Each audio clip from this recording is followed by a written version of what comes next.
Να κοιτάς το καλό σε έναν άνθρωπο. Να μην λες ποτέ τον κακό λόγο. Αν δεν σου έχει κάνει κάτι, εννοείται, το πολύ άσχημο, τότε φυσικά και ναι.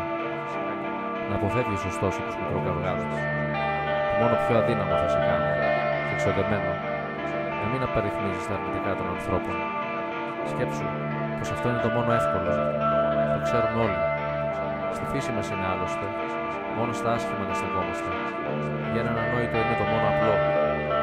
Μέσα στην τρέλα αυτού του κόσμου, καθώς οι άνθρωποι εξακολουθούν να σκοτώνουν το είδος τους και λαοί να χαιρετάνε ηγέτες είδωλα με θάμπος στα μάτια. Κοίτα να μάθεις την τέχνη του καλού λόγου. Χρειάζεται προσοχή όμως. Όχι άσκοπα σχόλια με στόχο τις εντυπώσεις.